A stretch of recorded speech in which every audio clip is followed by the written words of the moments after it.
Hello. So I wanted to do sort of a rambly type video talking about stuff. This second channel is basically going to be for this sort of thing, just sort of rambly off the top of my head, just talking.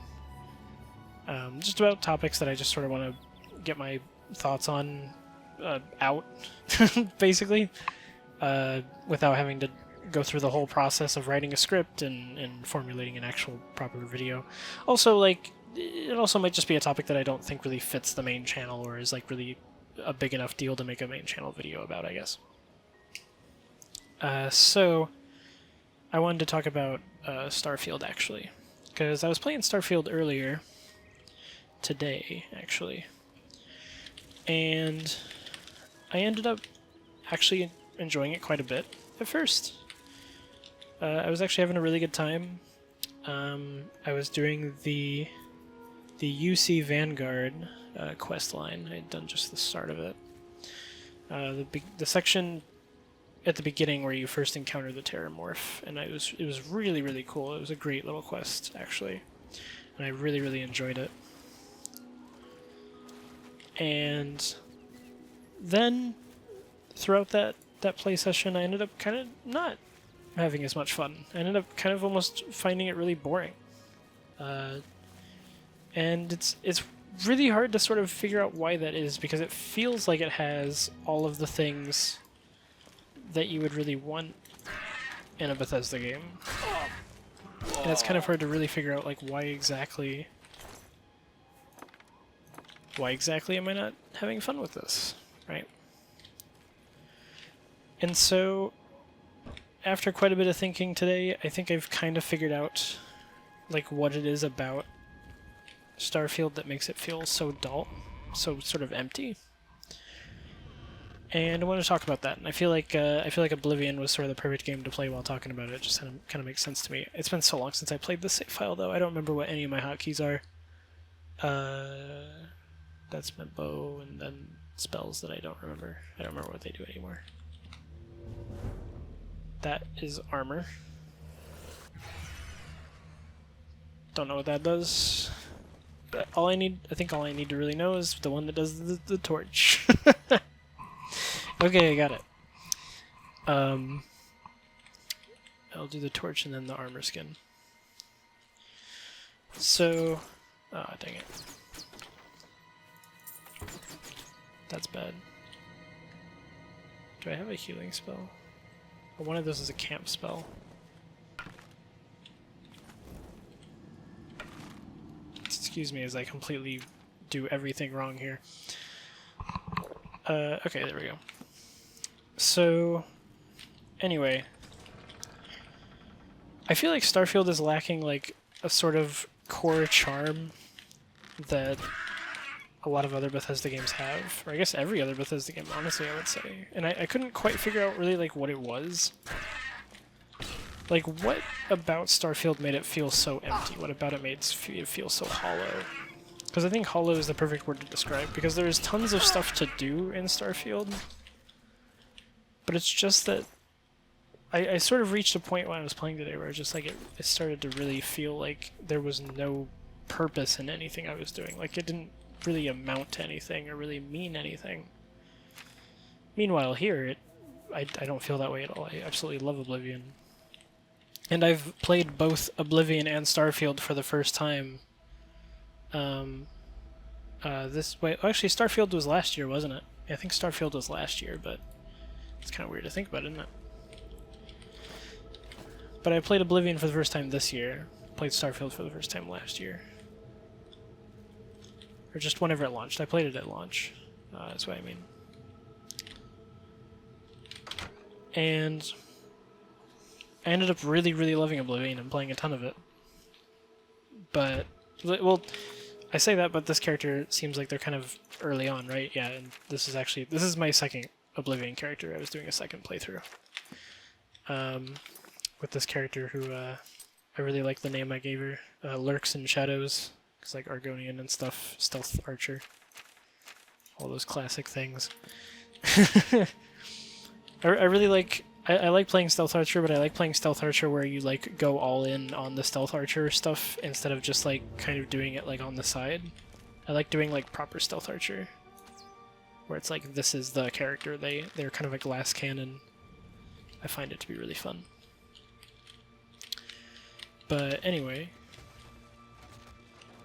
with Starfield, the thing that I've sort of deduced is like one of the sort of biggest detractors for it is simply the fact that like it really has a large problem with its scale. I think that the size of Starfield is sort of its biggest core problem, actually. Even though it's like, you know, by far the largest game that they've made, but also not even just that, but also it has by far the most amount of like handmade content that they've ever done, which is important because like that's the stuff that you play those games for, right? It is for the cool handcrafted stuff. I mean, not necessarily that's not necessarily the only reason, but it's a big reason, right? Like those games are really cool because the handcrafted stuff is really cool. The quest lines are fun, and all the dungeons are. It's fun to like go around and do dungeons and all that stuff. It's just fun to just play and explore and see what you can find. And all of the stuff that you find had to be placed there by a person with a purpose and an intent behind why they put it there. Nah, I don't need that. And you don't really get that as much in Starfield. Not necessarily because there isn't an abundance of handcrafted stuff to do, because like the quest lines, there's quest lines aplenty. There's lots of quest lines, there's lots of smaller quests to do just about everywhere in Starfield. So why does it feel so empty? Well, I think it's because doing stuff in Starfield, even the handcrafted stuff, it just kind of feels like it doesn't really serve any purpose. It's like, it's kind of hard to describe, but it's like, when you do something in Starfield, you are accomplishing, in most cases, probably a very minute thing. Because honestly, a lot of like the singular quests in Starfield are really, really, really stupid. They're sort of just like, go walk over to this guy and then talk to him, and then come back. And that is your entire quest line. Why the frick are there mud crabs in here? Why are there mud crabs? Okay, bye. I don't know why there's mud crabs here, but it's very entertaining. But a lot of the smaller quests in Starfield, like singular quests, are just go talk to this guy and come back. Go deliver this thing and come back. Go clear out this dungeon and come back. And I don't really mind a good clear out a dungeon quest. Like I think dungeon crawling is super fun in Bethesda games most of the time. I don't know what they're trying to do. There's probably an NPC in there or something. But in Starfield, you're not accomplishing that on... Oh my frick. Whoa. That was actually kind of cool. In Starfield, you're not accomplishing that in, like, for example, a continuous space, right? Like, if I do that... So, like, I'm doing this dungeon right now, right? Where am I at? I'm right here. So, like, I'm doing this dungeon right now. Once I complete this dungeon on this singular landmass, that dungeon is now complete. It feels like I've left a little mark on this. Essentially, it's a country. Like Elder Scrolls games basically just give you like a whole country to play in, and it's like, yeah, like I have accomplished something in that little blip of the map. If I do stuff that like changes, like the Thieves Guild quest line has a great ending. With like the reveal of like who the Grey Fox is and stuff, and I don't remember where. Like I almost don't even want to say exactly what happens because I don't want to like spoil it. Like if you know, you know. But it makes a cool difference in like one of the castles, and I don't remember in which city it is.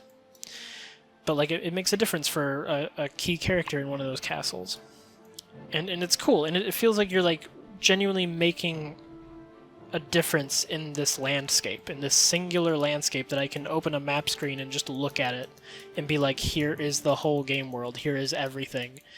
Tons upon tons of content that like almost no player would ever see everything of, is all located right here in this screen that I can pan around on in like just a couple seconds. It's all so condensed and in this one space that makes everything feel local and cohesive and believable. Meanwhile, in Starfield, if you showed me the star map and asked me to tell you what anything was and what's in it, and even the names of some of those like solar systems, I could not tell you a single thing. Maybe Alpha Centauri, because that's where the New Atlantis city is, which is like a pretty key landmark. But it's not a landmark because it stands out on the star map, you just know the name of it. It's also really awkward to try to find places on the star map sometimes, because it's like, there's no search function. So it's like, without a search, like, even Daggerfall had a search function. I mean, well, I say even Daggerfall, but Daggerfall had way more locations. Daggerfall had almost, like, infinite locations, so maybe that's not a good example. My point was more just, like, they've done a search function before when the map gets too big, so I'm surprised that Starfield didn't have a search function. But, like, it's just the fact that everything feels cohesive. It feels part of this one singular space. Meanwhile, in Starfield, everything is so separated by, like, the memes about, like, the loading screens and such. I actually don't think the loading screen thing is that bad most of the time. It doesn't bother me too much. But, like, oh, I think I remember how I was playing this character now. I would usually just, like, wait in dungeons. I would try to, like, camp in dungeons and stuff when I needed to heal, so I wouldn't use potions too much. Oh, look, that's nice. Very convenient. But the problem with Starfield is that everything doesn't feel cohesive in that same way. It doesn't feel like I'm making a significant difference anywhere. And the few times that it does is kind of cool. Like when, I don't know what he's trying to get to, but like in the UC Vanguard quest, there's a bit where, I guess spoilers, the Terramorphs like invade New Atlantis, and it's actually a really cool surprise, and it was a really big highlight for me, actually. Oh my goodness, uh-oh. What have I done? But it was a really big highlight for me. I actually thought that was a super fun set piece, and I really enjoyed it. Well, there actually is a person in here. Oh, frick. This might have been a horrible idea. And, that bit was cool. Again, that was a cool set piece. Wow, I suck at this dungeon. But the main thing is, like, you finish up that little set piece, and then when you're done, wow, nice, good job. You finish that little set piece, and then once you go back out, into the city afterwards, it's all, you know, it's all tidied up, it's all just fine. Like nothing ever happened. And it, I don't know, it was just kind of like the instant not really instant gratification, what is the word? The instant validation or confirmation, I don't know how to describe it, but there's just sort of this, when that happened, I immediately could tell, like, oh, my actions here really don't, they don't really matter, like, nothing really changes. Like, nothing has changed because I did that quest. Nothing has really changed because the Terramorphs attacked. Like, it's all just kind of the same. And even if it was different, it's still different on this tiny little blip that I can't even identify. If you showed me the star map and asked me to identify where this happened, I probably couldn't tell you. Like, I wouldn't be able to tell you without the names, right? Without the names under or above or wherever the frick they appear. Without the names next to the solar systems themselves, I could never tell you where that happened. But if you ask me, like, you know, like, where is Anvil? Well, it's right over there. Even without the name, I could tell you that that's Anvil because it's the western port town. If you asked me to tell you, like, where does the Shivering Isles quest happen, it's right there. I mean, again, it has a marker, sure, but it's like, okay, here's an example. Like, where's, like, Cloud Temple? Well, it's right there. That's Cloud Temple. Like, I can identify things. I can, like, where's Leowen? Oh, it's down on the south side of the map. It's also a port town. Is it a port town? maybe it's not a port town, but I think it's definitely, it's obviously coastal. I can't remember if it's a port town or not. But like, I can identify these things just by looking at the map, because the layout and everything is just like, it just makes sense. Like, it's, I don't know, it's a real place, or it's not a real place, but you get what I mean. It's tangible. In Starfield, it's just a bunch of freaking dots. It's like, there is no visual tangibility to any of this, and that's the real problem. Is that it all feels like a blur, because you're never really exploring anything that you can, like, look back on. That's the freaking problem. Is it just feels like it just feels like I'm consuming content. Like, it goes in one ear and out the other, and does not live anywhere in my memory after that. Because the place that all of this takes place in is just like little floating blips in space, rather than being like an actual, you know, like here it's a singular landmass, and I can point to where things are. There's an identifiable map here. Even the Bethesda game that I am by far the least familiar with, Fallout 3, and don't get me wrong, I love Fallout 3, but even in Fallout 3, without any map markers, I could still tell you where things are. Like, I could still be like, oh, well, where's Washington, D.C.? Well, it's down in the east-south side of the map. Where's the friggin' the place with, like, the cultists with, like, the living tree guy?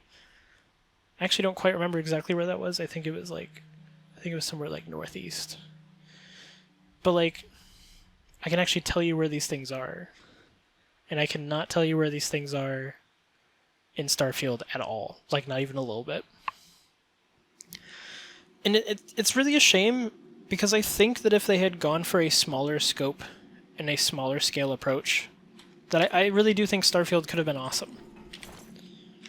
Because genuinely, the world that it builds up is actually pretty freaking interesting. Like, the three main factions, the United Colonies, Freestar Collective, and House Maroon, are genuinely really different and interesting. Like, they're actually freaking cool. Like, doing the Vanguard quest really surprised me in how much these three factions are genuinely different and interesting. And I'm compelled by that. It's like, the world building is really freaking good. The little museum that you go through when you first join the Vanguard is so freaking cool. Like, it's just it's such a good little set piece, and I love it so much. I love it so much. Like, there are little sparks of that, like, Bethesda magic in that freaking game. But they're just so washed out in an endless sea of mediocrity. And that's what makes Starfield feel so freaking dull. Is that it has brilliance in it, but it does not push you towards it. To do the freaking Vanguard quest, I fell down the freaking... Yeah, I did. I fell down the thing again. To join the Vanguard, I had to freaking look up where to go. Like, the game did not direct me where to go to sign up for the Vanguard. I got, like, a little, like, from overhearing an NPC telling me, like, oh, they're recruiting. I got a little quest for the UC, except it was not the Vanguard. It was just, like, some, like, random, like, security job. And I did the first quest for the security guy. And it was like this, like, drop-off, it was like this dead drop package that was, like, stashed under, like, a bank ATM, and he was like, oh, there's people watching this package, you gotta be careful, you gotta be discreet, you gotta go get it and then bring it to me. And I did that, and literally nothing happened. Like, he's telling me how, like, I have to be careful, and how there's people, like, that are gonna get this package if we're not careful, and they're gonna use it, and oh no, be careful. I just freaking went and grabbed it and walked over to him, and he's like, oh, thanks, and then the quest ended. And it's like, what the frick? Like, what are you, like, come on. Like, how would that not be the most obvious opportunity to write in, like, a little twist into a quest like that? Like, a guy interrupts you, like, hey, I know that he told you to bring it to him, but, oh, what's actually in there? I'll tell you what's in there. And it's this, and I actually need it for this reason, and now you have to make, like, a moral choice to give it to me, or to bring it back to your freaking... like, commander guy. Ooh, a silver bow. That actually might be better than my current one. I don't know. But I'll take all those things for now. But like that, nothing like that happens. You just freaking grab the dead drop package and you walk back to him, and that's it. That's the whole thing. It is so goofy. And when that happened, I was like, okay, there's no way this is the Vanguard quest. And then I had to look up where in the world to even start the Vanguard quest. Oops, press that button again. There we go. And that was so awkward. Don't remember how to get out of here now. Guess we'll see if I can find my way out. But yeah, like, the Vanguard quest is genuinely cool. Like, there's a lot of really cool stuff in it. And I do like it. It's just that, like, again, like that sequence where the Terramorphs invade New Atlantis is freaking cool. But it's just because the game is such a massive ocean of stuff that all just kind of feels the same because there's no real defining visual difference between any of it.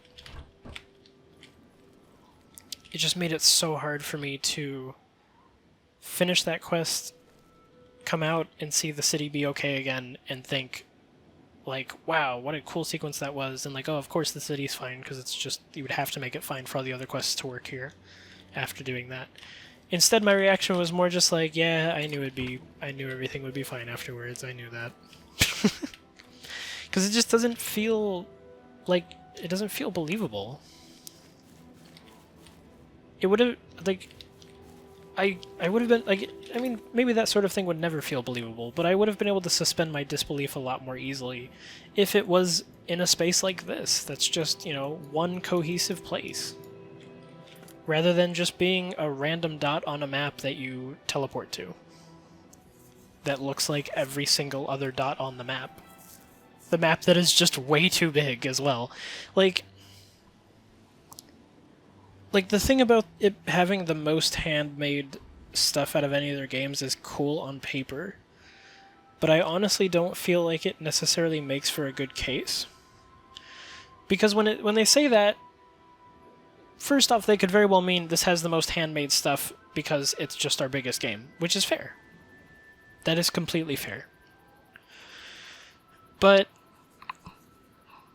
that would mean, like, this game, Oblivion, is smaller than Starfield. Of course it is. And it has less handmade stuff in it than Starfield does. Of course it does.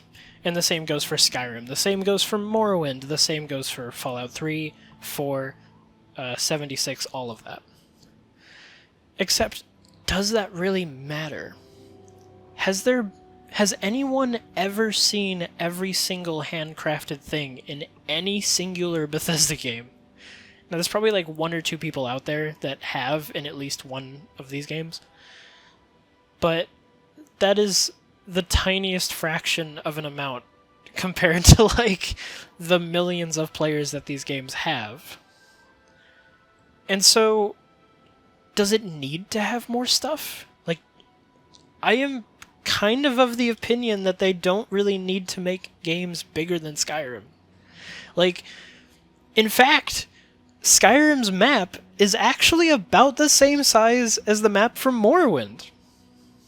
So in a way, they basically have been making games of the same size. Like, you could argue that Morrowind and Oblivion and Skyrim are all about the same size. And yet, they still feel like they were building on each other. They still feel like these bigger productions. And the reason why is because, sure, they were made relatively within the same scale, but the depth and the complexity in the ways that the world is portrayed is what evolved.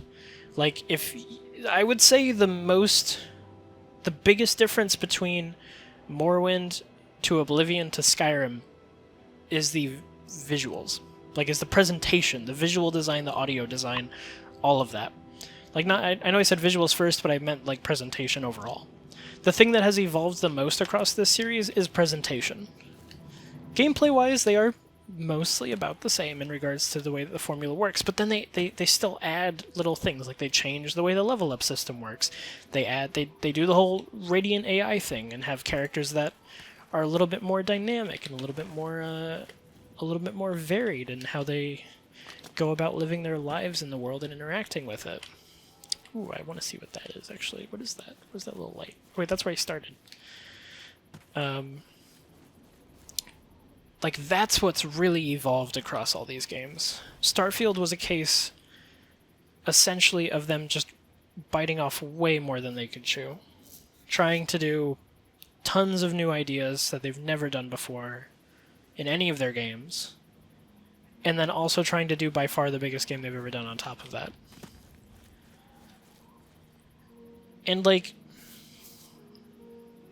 I don't even necessarily think that that, like, hurt, like, the writing, or that hurt, like, a lot of things. Like, the gameplay is still great. Like, when I said I was having fun at first, the reason I was having fun is because I was just, like, dungeon crawling. And, like, the combat's fun, and like, all the sort of, like, higher level enemies, like, or, like, I don't know exactly how to describe it, but it's like, you know, an enemy encounter in Starfield, you just got, like, sort of the grunt enemies, and then you have, like, a couple enemies that are, like, a higher level with better equipment. And, like, they usually drop, like, a sort of, they usually drop, like, a weapon or piece of armor with, like modifiers on it. And at the end of the dungeon, you get, you know, you're always guaranteed something with modifiers on it, and it's, like, it's just so much fun. I love the dungeon crawling. And, like, I was getting, like, crafting materials, and I was like, oh, sweet, I'm gonna go back and modify my weapons with these. Like, all of that's so much fun. So, like, gameplay-wise, I don't really feel that Starfield suffers for that. In regards to the writing, I don't really feel like Starfield suffers for that. I was actually really surprised with a lot of the quests how much that they let you take a pretty wide array of stances on things. Like, the quest writing, I think, is, for the most part, pretty good. Obviously not the ones where you're just, like, obviously not, like, the basic throwaway ones where it's, like, go talk to this guy and come back, go deliver this thing and come back, and, like, basically nothing happens. Like, those quests suck. Those quests just suck. They're just there to waste time, really. I really don't like those ones. Hello. The Imperial Legion is out. Oop, already said Truth that. is, the Legion doesn't know who is... Yep. Farewell, citizen. Bye-bye. But, like, the thing that really suffered in Starfield because of the larger scope is simply the way that everything feels. Like, the cohesiveness, the believability. That's what really freaking suffered. Because, again, I just can't... if you showed me the star map, I wouldn't be able to tell you anything. Not a single thing about what any of the freaking little blips on the map actually are supposed to be, or what's there, or anything.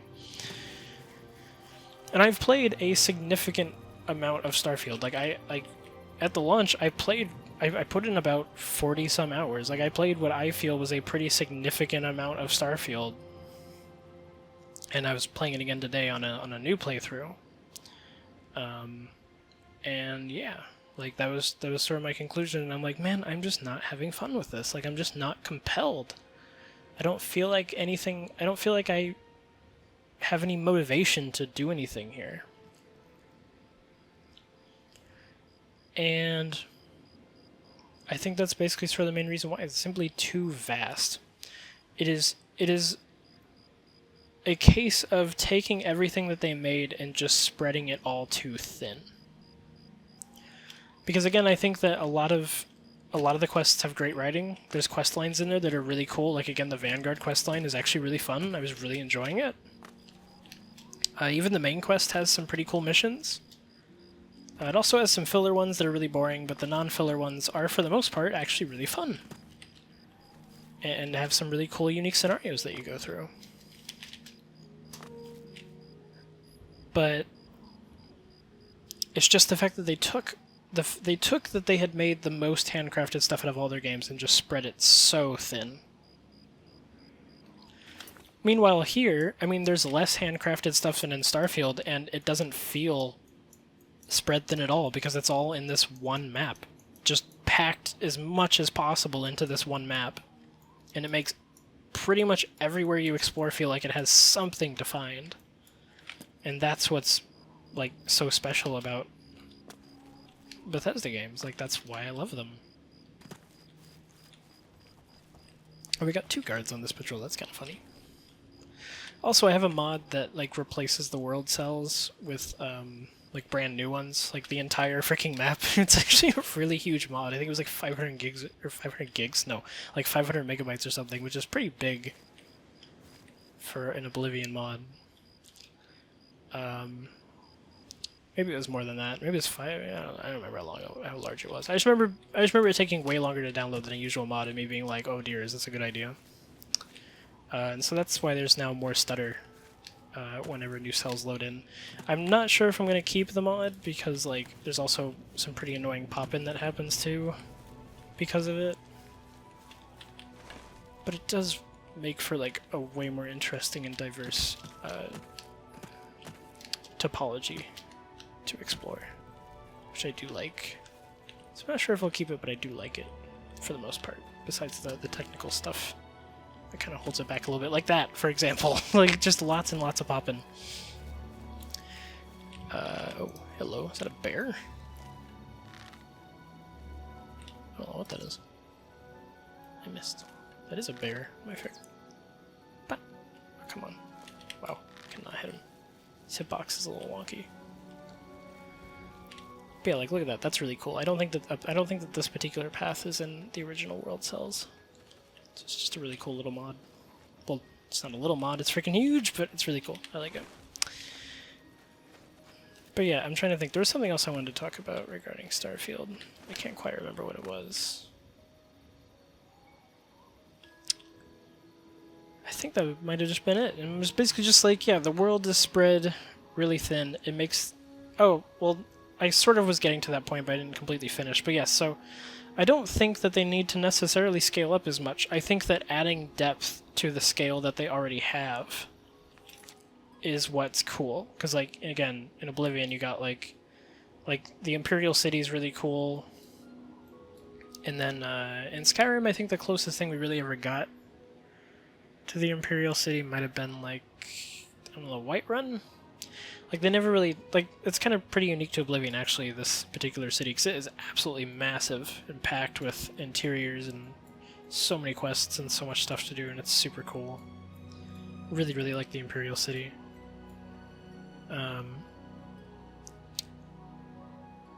Yeah, like, just... I think that for Elder Scrolls 6, what I would really like to see, personally, is not doing the insanely huge map, or, like, I don't know... Maybe they even could. Like, I'm not opposed to a Daggerfall 2. I'm not opposed to a Daggerfall 2, because at least in Daggerfall, it is still, like, one big landmass. I can still point and be like, oh, I know what region that is. I know that, like, the city of Daggerfall is there. Because, like, as far as I know, Daggerfall is mostly randomly generated. But, like, some of the places are always in specific regions for main quest reasons. But it's like, I could honestly see them doing that, and I'm not opposed to it. Because like they were kind of experimenting with like the large procedural terrain generation in Starfield there, which is what Daggerfall did back in the day. And I'm not opposed to them doing that for Elder Scrolls 6. It's just like, I think it just needs to be one map. It's like just one map, and not like all of these tiny maps just spread across an extremely obtuse and confusing menu that you have to navigate through it with. I think that's really what holds Starfield back. I think if they had gone for more of something like the Outer Worlds, where it's like it's still like a space game, you still visit different planets and stuff in a big ship. If they had done that, but with, you know, the world building and stuff that they have in Starfield, I think Starfield would have been a whole lot better, because I think it would have really allowed the best stuff to really shine, because you would have gotten the best stuff a lot more. Like one phrase I was thinking of earlier that I thought was sort of a good example is like, with Starfield they were talking about how like, oh, it's got 1,000 planets. 1,000 planets, right? And, you know, everyone kind of knew when they heard that number, like, okay, a lot of these are going to be empty. A lot of these are going to just sort of be filled up by the procedural generation stuff. But it's like, if they had said 50 planets, it would have felt exactly the same. It's like, if they had said 50 planets, it would have felt exactly the same. Because that's already kind of an incomprehensible scale. 50 whole planets? What the frick am I gonna do with 50 whole planets? Surely you can't fill 50 planets full to the brim of cool and unique stuff to do. And you freaking can't. Of course you can't. So the 1,000 planets thing was just ridiculous. But the thing is, if they had done 50 planets, at least the star map wouldn't be such a mess. It's like, at least the star map would be more navigable. And honestly, maybe the game would have been way better off, because that would have still condensed things down quite a bit. I'm 100% convinced that you could fit every single thing that Starfield has in it now in 50 planets instead of 1,000. I'm 100% convinced about that. Because, like, most of these quest lines only take you to, like, a couple planets. Like, they don't really take you to, like, a billion different places. And so, like, as a result, you could still fit the best stuff that Starfield has is its quest lines, in my opinion. And you could still fit all of that within 50 planets super easily. I mean, you can fit tons of quest lines in this freaking game, and it's way smaller than Starfield. Same goes for Morrowind, same goes for Skyrim, same goes for Fallout 3, Fallout 4, Fallout 76. All of that. Like, you absolutely do not need 1,000 planets. The fact that they scaled it up so high is what made it feel so hollow. I've said that about a billion times now. I've basically just sort of made the same point over and over, but hey, it's a rambly channel. I don't try to, or at least I'm not going to try to be too serious about things on this channel. It's mostly just for me to talk about whatever. And hopefully talk about things that are interesting, at the very least. I'd still like it to at least be watchable. I did not mean to zoom out there, that was an accident. But yeah, so anyway, that's basically all I had to say. I think that is really the reason that Starfield felt hollow, is simply because it's just too big. It's just too much stuff spread across a space that is too vast to be memorable. Simple as that. Anyway, thank you for watching. The next main video is in the works. Actually, I'm going to start on recording footage for it tomorrow, and hopefully also putting some of the editing together. So, yeah, there is that to look forward to. The game I'm working on, the platformer, well, it is a 3D platformer. I guess I haven't really talked about what it is yet on the channel, but it is a 3D platformer. It's going well. Should be done within the next couple months. Should be done actually about around the same time that Dimensional Wanderer came out. Should be done around October or November. But anywho, thanks for tuning in, and I'll see you next time. Bye-bye.